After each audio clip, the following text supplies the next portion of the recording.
Kasus dugaan suap yang melibatkan Bupati Bekasi.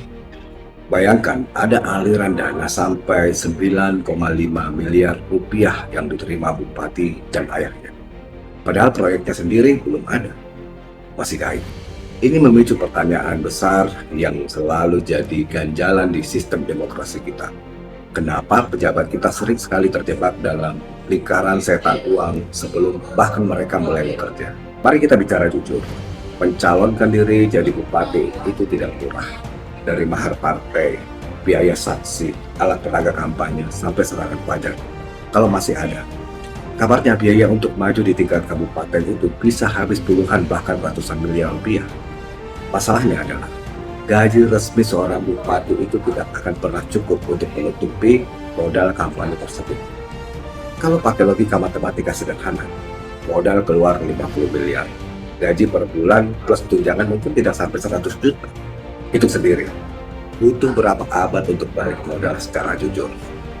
Di sini muncul mentalitas investor. Kursi jabatan dianggap sebagai aset dan masa jabatan dianggap sebagai waktu untuk mencari return of investment atau ROI. Kembali ke kasus Bekasi tadi. Minta uang tapi proyeknya belum ada. Ini adalah level keberanian yang luar biasa. Biasanya komitmen suap itu terjadi saat proyek berjalan atau setelah selesai. Tapi kalau belum ada proyek sudah minta DP miliaran, itu tandanya ada tekanan besar untuk segera memutar uang. Bisa jadi uang itu dipakai untuk bayar hutang kampanye atau kemungkinan untuk menumpuk modal periode berikutnya. Fenomena ini membuktikan bahwa sistem kita memaksa calon pejabat untuk jadi pengemis atau penipu kepada donatur sejak awal.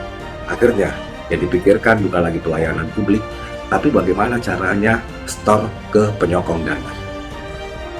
Selama biaya politik kita semahal ini, kasus seperti di Bekasi akan terus berulang.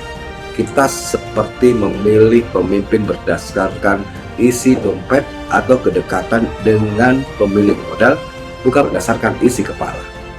Pertanyaannya untuk kita semua, apakah kita sebagai pemilih juga ikut andil?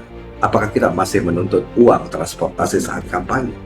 Karena setiap rupiah yang kita terima di masa kampanye akan ditagih kembali oleh mereka lewat proyek-proyek bangka atau kebijakan yang memihak segelintir orang.